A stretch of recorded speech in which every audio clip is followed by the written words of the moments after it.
오늘의 이제 14장 이야기는 예수님께서 바리새인의 초청을 받아 집에서 식사하고 계십니다. 그들의 모습을 보시며 예수님께서 이제 얘기하시는 본문인데요. 7절부터 11절까지는 이 초대받은 손님들에게 하는 이야기고, 그다음에 이제 13절과 14절의 이야기는 예수님께서 자기를 초대한 사람들, 내가 초대하는 입장이 되면 어떻게 할지에 대해서 얘기하는 이야기라고 할 수 있습니다.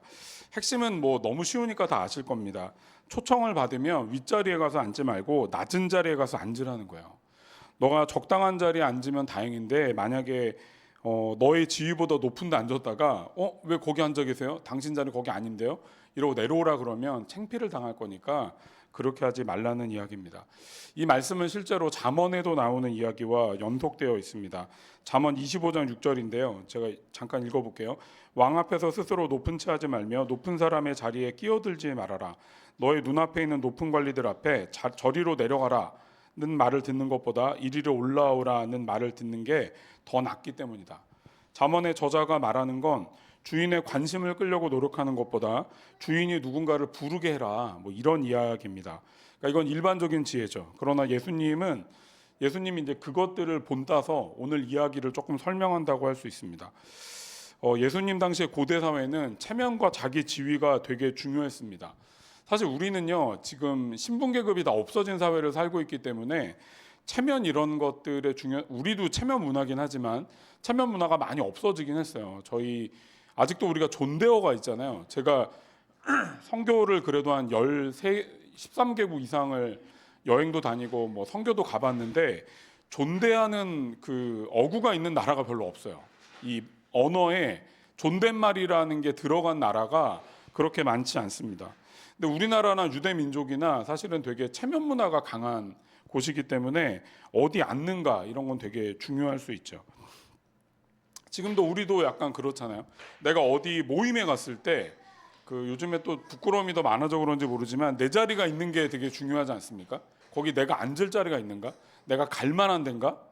두 번째는 뭐가 또 중요하냐면 내가 갈 만한 데라면 거기서 내 자리는 어디쯤 있는가? 이게 되게 중요합니다. 이 유대 사회는 예수님 당시 유대 사회는 식사를 하거나 모임을 할 때 보통 U자형으로 앉았어요. 이렇게 일렬로 앉거나 이렇게 앉지 않고 U자형으로 앉았고, 이 U자형의 끝에 주인이 앉습니다. 그리고 주인이 초청한 사람들의 중요 인물이 주인 양옆에 앉는 게 기본적인 거였고요. 그러니까 지금 본문에 보자면 이 U자형의 이렇게 테이블에 사람들이 막 앉아 있는데 예수님이 여기 앉아 있거나 아니면 주인이 여기 앉아 있고 예수님이 뭐 왼쪽이나 오른쪽에 앉아 있을 수 있는 거죠. 그러니까 사람들이 어디 앉고 싶어 했냐면 이 주인과 아니면 이 초청받은 가장 유명한 사람들 랍비 앞에 앉고 싶어 했기 때문에 요 근처에 앉고 싶어 했던 것들을 막 난리 법석을 떠는 걸 보시면서 예수님께서 사람들에게 말씀하셨는지도 모르겠습니다. 근데 오늘 이 본문을 통해서 우리가 조금 기억해야 될 건 뭐냐면, 우리가 첫 번째는요, 누구인지를 알아야 어느 자리에 우리 자리를 가져야 되는지를 알 수 있기 때문에 우리가 누군지에 대해서 한 번 더 얘기하려고 합니다. 우리가 누군지를요, 언제나 명심하고 있어야 됩니다. 여러분은요, 누구시죠? 여러분은 어떤 지위와 어떤 소유물을 갖고 어떤 사회적인 위치에서 여러분은 살아가고 있습니까? 우리가 난 누구지? 라고 말하면, 저도 이렇게 뭐 최근에 뭐 가입하는 데 들어가다 보면 직업을 묻잖아요. 그럼 직업에 거기 이제 종교 지도자란이 있어요. 얼마나 감사한지 몰라. 이게 되게 쓰기가 애매해. 이렇게 직장인은 또 아니고 뭐 이렇게 되게 애매한데, 요즘엔 종교인란이 따로 있어가지고 거기다 이제 체크를 하면 되니까. 근데 그런 거를 쓸 때마다 이제 뭐가 나오냐면, 꼭 나오는 게 이제 당신 뭐 하는 사람이냐, 그 다음에 연봉이 얼마냐, 뭐 이런 것들을 막 묻게 되는 것들을 가입할 때도 우리는 보게 됩니다. 그러니까 우리는 너무 당연하게 그게 나라고 생각해요. 내가 가진 직장, 내가 어느 직장을 갖고 있고 연봉을 얼마 받고 있고 세상에서 그 직장을 어느 정도 인정해주면 내가 어느 정도의 사람이라고 생각을 하곤 합니다. 그런데 이런 자기 깨달음은 사실은 내 존재에 대한 깨달음이 아니라요, 내가 행동한 것들에 대한 어떤 부수적인 것들, 내 존재 자체는 아니잖아요. 내가 지금 목사잖아요. 제가 목사라는 타이틀이 있지만 제가 이 목사라는 타이틀에 자꾸 매이지 않으려고 하는 게 뭐냐면요, 목사는 나는 아니에요. 그렇잖아요. 목사라고 하는 게 이렇게 여러분이 딱 목사라고 딱 하면 사람들마다 목사에 대한 생각이 다 다르잖아요. 요즘엔 목사의 가치가 점점 떨어지죠.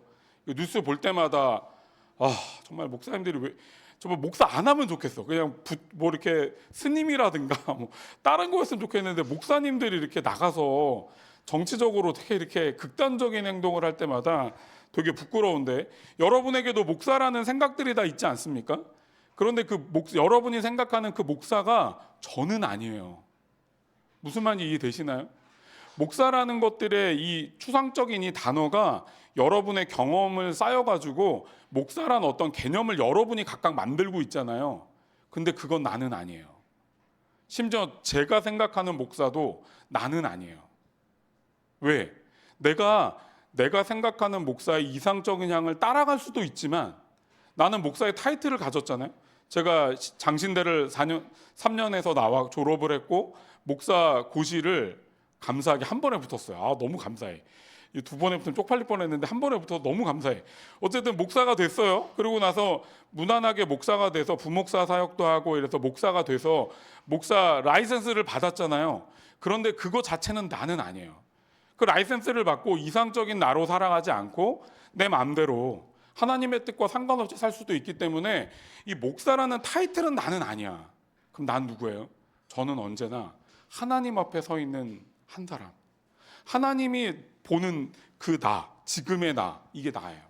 여러분도 있잖아요. 여러분이 뭘 벌었고 얼마나 갖고 있고 여러분이 공부를 얼마나 했고 타이틀이 많고 아무것도 아니에요.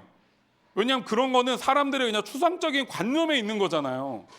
제가요 네이버 신우에 가서 이제 내일 모레도 가서 침묵기도 이제 강의하고 같이 영적 동반해야 되는데, 네이버 한 7년 정도 다니면 제가 그 자매한테 물어보니까 7년 정도 딴 일 안 하고 부모님 집 다니며 돈 모으면 한 5억 정도 모은다 그러더라고요.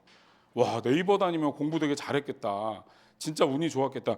네이버 안에도요 수많은 사람이 있어요. 진짜 어떤 사람, 제가 최근에 상담한 네이버 직원인데 이 친구 뭐래냐면 자기는 진짜 네이버 아니면 받아줄 데가 없다는 거예요. 여기 너무 체계가 잘 돼 있어가지고 쫓겨나지 않고도 있을 수 있다는 거예요. 자기 너무 개발을 못했고 너무너무 이렇게 여기서 살아남을 사람이 아닌데 자기가 여기 있는 게 너무 죄책감이 들고 막 이래서 공부도 하고 하지만 못 따라가는데도 이 회사에서 그냥 자르기가 어려워서 지금 못 나가고 있고 자기는 돈을 받고 있는데 너무너무 힘들다는 거야, 마음이.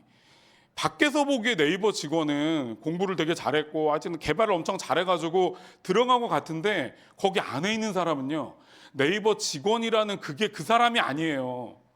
각각 개개인은요 자부심을 느끼는 사람도 있겠지만 죄책감을 느끼거나 난 여기 맞지 않는 이런 수많은 사람이 있기 때문에 그런 타이틀은 어떤 것도 여러분 자신이 아니에요.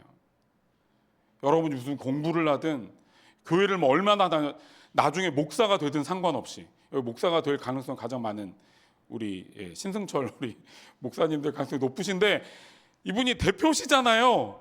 IBF 대표라는 관념이 있죠. 저는 그 정도로 훌륭한 분이라고 생각해요. 신승철 우리 간사님이 그 정도로 훌륭하다고 생각하지만 그러나 그 타이틀 자체가 그분 자체인 건 아닙니다. 저 버거 좀 받아주시면 좋겠습니다. 그럼 우리는 누굽니까? 우리는요 우리를 지으신 분이 말해준 내가 나라는 걸 잊어버리면 안 됩니다. 뭐 다 아시겠지만 괴종시계를 만든 사람이 괴종시계를 여기 붙여놓고 시계를 가리키는 걸로 썼는데 누가 그걸로 밥상을 쓴다고 괴종시계가 밥상이 되는 건 아니죠. 원래 가치와 의미는 만든 사람만 알 수 있습니다. 우리를 누가 제일 잘하십니까? 우리를 제일 잘하는 분은 우리를 만드신 분입니다. 제가 오늘 아침에도 기도하면서 여러분의 기도와 제 기도를 하면서 하나님 앞에 이렇게 섰는데요. 참 제가 감사한 게 뭐냐면 이게 나이가 더 들어갈수록 제가 깊이 깨닫는 것, 특히 2025년에 제가 진짜 깊이 깨닫는 것 중에 하나가 뭐냐면 내 뜻대로 되는 게 별로 없구나. 제가 젊었을 때는 그 애니어그램 8번이라 그런지 내 힘을 발휘해서 막 통제하고 막 이런 걸로 막 살아왔거든요. 그런데 나이가 들면 들수록 통제되는 게 별로 없더라고요. 하나님이 다스리는 것 외에는 하나님이 인도하시지 않으면 진짜 인생에 하나도 이렇게 맘대로 되지 않는구나. 진짜 안전하다고 말하는, 여러분 안전이 어디 있어요? 우리 지금 예전에 IBF에서 대표하셨던 분 지금 사모님이 입원 중에 있어요. 작년 말부터 입원에 김종호 대표님 사모님이 지금 입원해 계신데 지금 이게 있잖아 너무 위독해서 막 그저께 새벽에 그 글을 보니까 의사가 오늘 밤 못 넘길 수도 있다. 이게 심장 이 박동이랑 혈압이 막 190까지 올라가는데 안 내려가고 막 이래서 인간에게 안전한 게 어디 있습니까? 우리에게 안전이 어디 있어요? 우리는 암 하나 걸리면요 얼마 못 버티고요. 이 심장박동이 우리 보통 120, 110, 130이잖아요.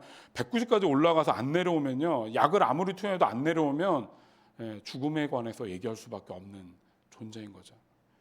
우리는 그런 극단적인 때마다 하나님의 존재를 기억하지만 여러분 지혜로운 사람은요 그런 때가 오기 전에 하나님이 없으면 안 되는구나.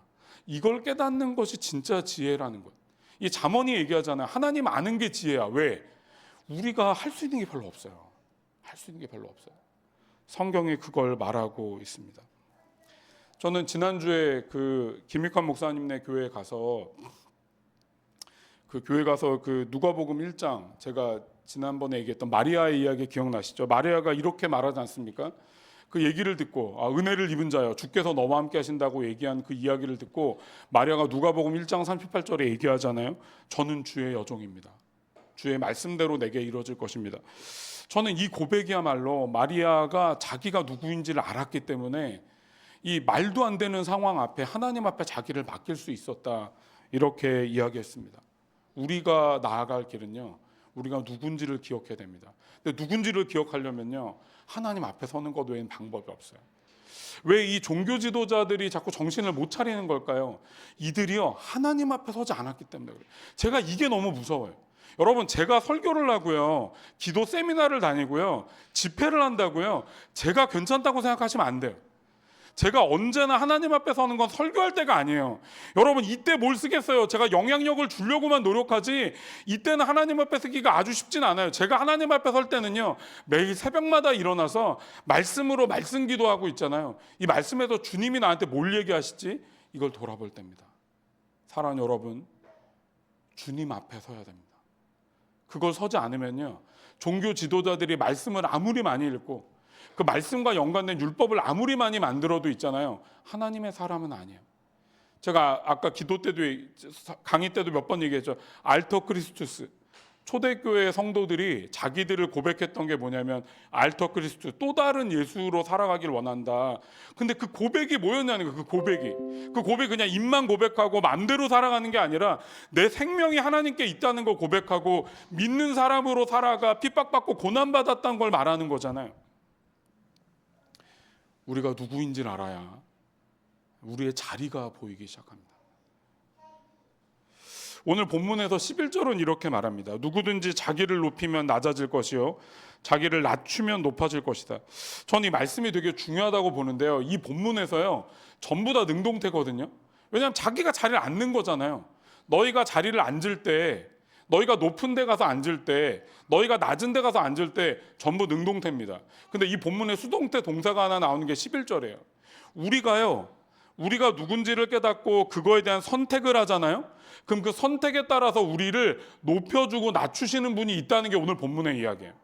그러니까 오늘 본문의 이야기는 너희가 처세술로 있잖아. 남들에게 창피당하니까 낮은 데 가서 앉아가 아니에요. 이 본문의 궁극적인 이야기는 뭐냐면 너희가 높은 데 가서 앉고 낮은 데 가서 앉아서 너희 체면을 살리는 것도 중요한데 더 중요한 게 뭐냐면 내 앞에서 그게 판단받는 걸 기억해야 돼. 이 이야기가 오늘 본문의 핵심 메시지입니다. 내 앞에 서서 너희의 자리를 기억해라. 너희가 사회적으로 아무리 높아도 너희가 내 앞에서 누군지를 기억해 살아가게 될 때 내가 사람들은 그걸 보고 겸손하다, 교만하다 얘기하겠지만 하나님께서 그걸 보고요. 너는 내가 이제 높여줘야 되겠구나. 너는 진짜 겸손한 사람이구나. 내가 너를 하겠다. 이 11절의 이야기가요. 사실은 이 전반부 본문의 핵심이라고 말할 수 있습니다. 우리가 누군지를 기억해야 됩니다. 여러분이 아무리 높아지고 아무 상관없어요. 왜? 우리를 결국 판단하는 분은 주님이니까. 사람들이요. 여러분을 좋게 보고 나쁘게 보고 당장은 기쁘죠. 연예인들이요. 그거 너무 좋아하잖아요. 근데 연예인들이 그 인기가 사그라들고 난 후에 그 사그라드는 그 애프터글로우가 오게 될 때 그들이 오는 그 절망에 대해서 들어보셨나요? 제가 가끔 이렇게 그 유튜브나 이런 거 볼 때 그런 연예인들이 자기가 그 인기가 막 끝까지 솟았을 때 자기가 세상의 모든 걸 가진 것 같지만 이 인기가 사그라들고요. 아무도 자기를 봐주지 않을 때 인생의 절망을 경험한다는 거예요. 여러분, 사람들의 보는 눈은요 절대로 영원하지 않아요. 그렇지 않겠어요?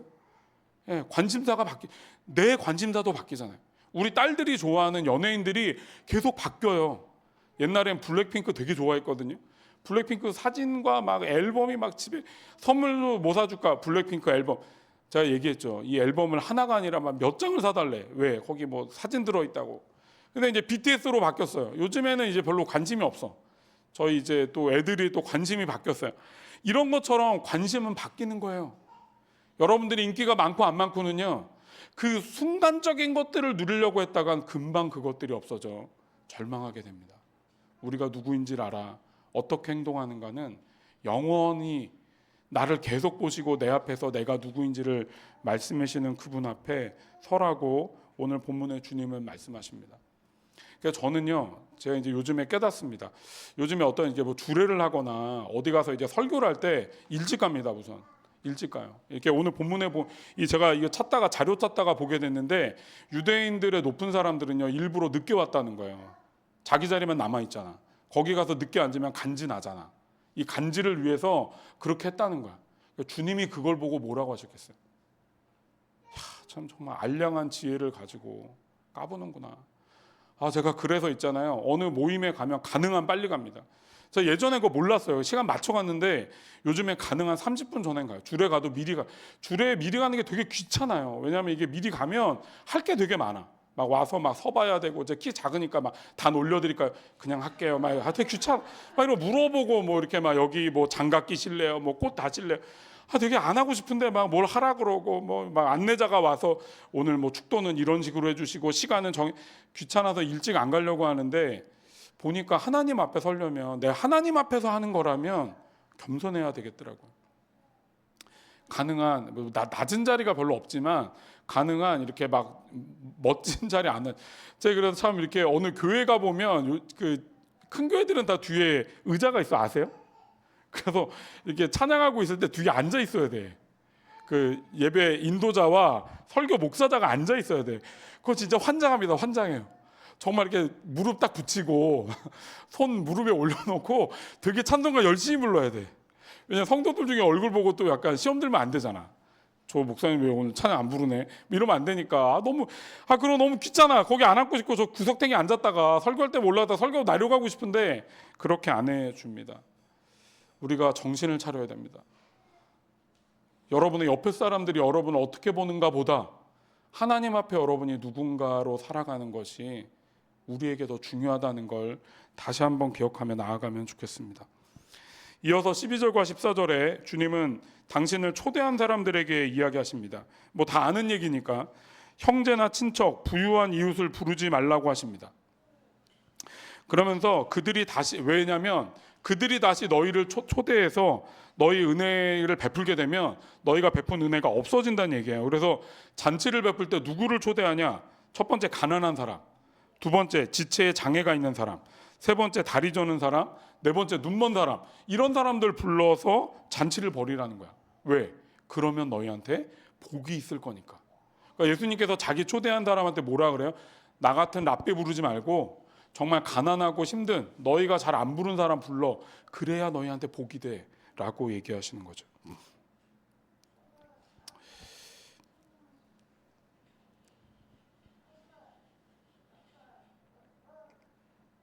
저는 전에도 말했지만 이 말씀을 준비할 때 예전에 저희 집에 저희 어머니가 했던 행동이 기억이 납니다. 아직도 잊을 수 없는데 저희 어머니가 여러 번 그러셨어요. 이렇게 옛날에는 환경미화원들이 직접 그 쓰레기통을 다 밑으로 내려가 리어커 같은데 이렇게 담아두고 그거 끌고 가서 이 환경미화원들을 되게 약간 좀 더럽게 봤거든요. 냄새가 나고. 심지어는 제가 있었던 초등학교 옆에 있는 초등학교에서는 실제로 아버지가 환경미화원이라 놀림받다가 이렇게 전학간 애가 있을 정도였어요.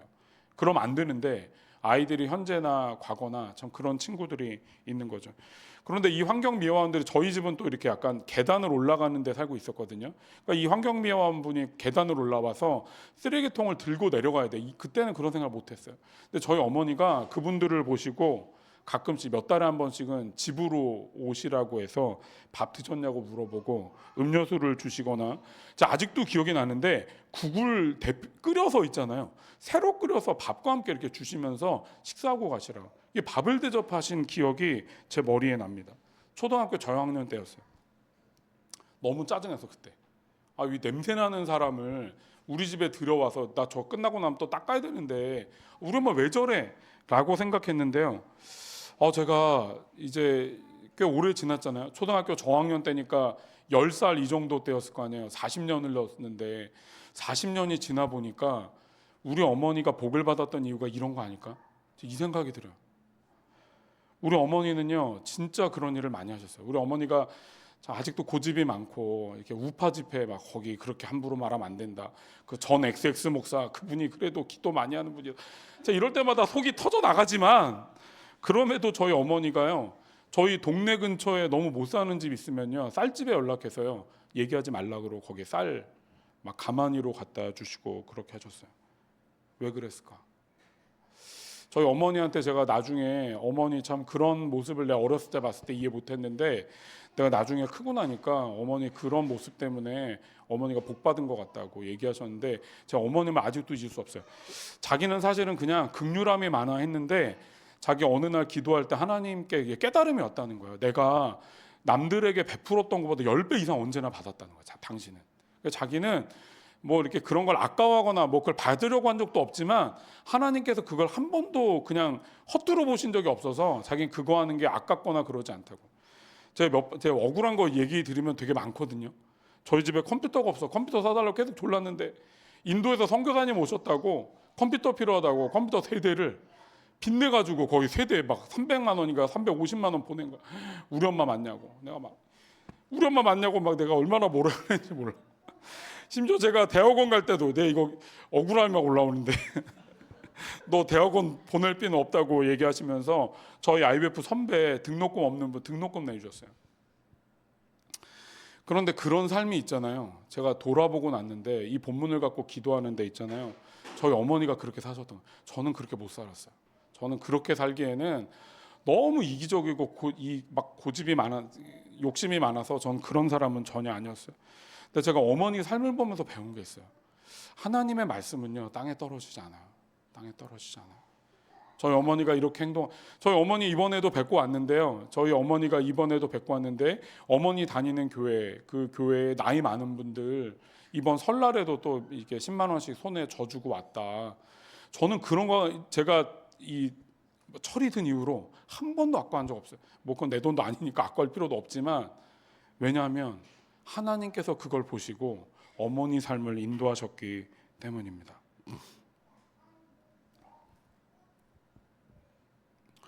최근에 저에게 이제 제가 한 달에 한 주를 지내면요, 적은 때는 뭐 없을 때도 있지만 대부분은 2명에서 3명, 뭐 많게는 더 많이도 저한테 연락이 와서 저한테 이렇게 도와달라, 뭐 기도를 부탁하거나 이걸 어떻게 해야 되냐라고 얘기했던 친구가 있습니다. 제가 지난달에 어떤 친구가 그 열린문고의 친구인데 사정이 되게 어려워서 자기 집에 신방을 와달라는 거예요.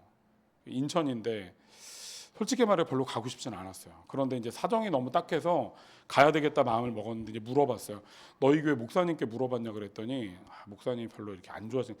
야 그래도 내가 갈 수 있는데 그래도 그분께 먼저 물어보면 좋겠다. 그래서 이제 그분이 신방을 가기로 하셨고 저도 2월 중에 한 번은 거기로 신방 가려고 합니다. 근데 제가 이 말씀을 준비하면서 그 친구한테 내가 왜 신방 가는 거 그렇게 힘들어했지? 이 친구가 저한테요 한 7년 만에 연락이 왔어요. 그리고 갑자기 저한테 자기 어려운 걸 막 얘기하더니 자기한테 와서 신방을 해달라는 거야. 사실 나한테 별로 이렇게 뭐 이 친구 나한테 계속 연락한 것도 아니고 내가 꼭 가야 되나? 근데 이제 필요하다니까 가긴 가는데 그렇게 막 기쁜 마음이 없는 거예요. 그러면서 제가 깨달았어요. 왜 내가 이게 싫은가 하면 나한테 도움이 안 되기 때문이에요. 내가 진짜 이기적인 사람이구나. 그러면서 제가 이 말씀을 묵상하면서 뭘 깨달았냐면 그런 신방, 그렇게 가는 거야말로 하나님 앞에 내가 서 있는 사람이 해야 될 행동이구나, 이걸 깨닫게 됩니다. 또 한 번은 제가 되게 저희 가족들한테 나눴던 이야기인데요. 작년 말에 저한테 이렇게 문자가 띄고 왔어요. 혹시 주안의 교회입니까? 그래서 교회 맞다고. 주안의 교회 어디 있는 교회 맞습니까? 그래서 맞다 그랬더니 제가 이렇게 그 홈페이지를 봤다 그러더라고요. 홈페이지를 보고 저희 교회 이제 방문하려고 연락이 온 줄 알았어요. 그랬더니 이분이 뭐라 그러냐면 자기가 밥 먹을 게 필요하고 잠잘 때가 필요하니까 교회에서 좀 재워 달라는 거야. 그래서 제가 저희 교회는 빌려서 쓰는 데라 그렇게는 안 돼 있다. 그리고 밥 먹을 때 이런 데는 없어서 저희 교회는 어렵다고 얘기했더니 갑자기 계좌가 날라왔어. 문자로 돈 보내달라고. 근데 되게 이렇게 좀 황당하더라고요. 이렇게 그 홈페이지를 보고 첫 번째 왔던 연락이 갑자기 밥 사달라, 재워달라, 돈 보내달라. 되게 좀 순간 짜증도 나고, 이 뭐야, 홈페이지 괜히 만들었네, 뭐 찾아온다더니 된장 막 이러고 있었거든요.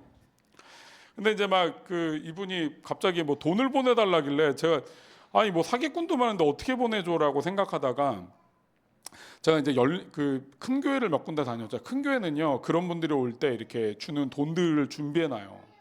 그래서 이제 근처 여기 바로 사이코스시라고 옆에 창동교회라고 있거든요. 거기 연락처를 알려드렸어요. 거기 큰 교회니까 가시면 좋겠다. 근데 이게 있잖아요. 이 사건이 그분이 그러고 연락이 안 왔어요. 근데 이 사건이 있잖아요. 제가 그 다음에 기도할 때마다 계속 떠오르는 거예요. 이게 왜 떠오르는 걸까? 내가 뭔가 누군지도 모르고 돈을 보내는 게 주님의 뜻인가라고 생각을 하다가 이 본문의 말씀을 준비하면서 하나님 내게 뭘 원하셨을까? 하나님 내게 뭘 원하셨을까? 제가 기도하다가 묵상 가운데 주님께 물어봐서 주님 저한테 뭘 원하십니까? 나는 너가 너한테 아무 도움이 안 돼도 작은 예수로 네가 말한 것처럼 살아가길 원한다고. 제가 그 얘기를 듣고요. 마음이 너무 아프더라고요. 나는 말은 이렇게 뻔드르하게 목사처럼 전하고 있지만 사실 난 그렇게 못 살고 있구나. 못 살고 있구나. 그래서 제가 정말 다시 마음 먹었어요. 그분 제가 이제 수시로 연락처 같은 걸 지우기 때문에 그분의 연락처가 남아 있지는 않지만 다시 한번 다음에 연락이 오면 누군지 모르지만 직접 만나서 따뜻한 밥이라도 먹이고 좀 얘기라도 들어야 되겠다. 좀 날 귀찮게 하고 어렵게 하더라도 왜? 그게 예수가 나한테 원하는 삶이니까. 무조건 속으란 얘기는 아닙니다. 근데 하나님께서 저한테 이런 마음을 주셔갖고요. 내가 너무 이렇게 나한테 도움이 되고 나한테 필요하고 이런 거 말고 하나님이 이 세상을 다스리는데 내가 필요한 행동을 하는 게 뭘까에 대해서 좀 돌아보게 되었습니다. 여러분에게 말하고 싶습니다. 예수님이요 저에게 말씀하셨고 이제 여러분께 말씀하십니다. 여러분이 이번 한 주간을 살며 여러분께 가장 도움이 안 되는 사람이 여러분께 도움을 요청하거나 여러분께 무언가를 해달라고 할 때 여러분들이요 주님이 나한테 말씀하시는구나를 생각하며 그를 돕고 그를 섬겨보는 일들이야말로 예수님께서 우리에게 우리를 높여주실 만한 일구나 라는 걸 우리가 기억하면 좋겠습니다. 어쩔 땐 그런 사람이 나한테 아무 도움이 안 될지도 몰라요. 여러분의 적일지도 모릅니다. 여러분에게 그냥 여러분 이용만 해먹으려는 사람일지도 모릅니다. 그러나 우리가 예수 앞에 서 있다면 예수가 그것들을 나에게 말씀하신다면 우린 또 어떻게 살아가야 될지를 이 말씀을 통해 고민하는 여러분과 제가 되기를 주님의 이름으로 축복합니다. 우리 같이 한번 기도할까요?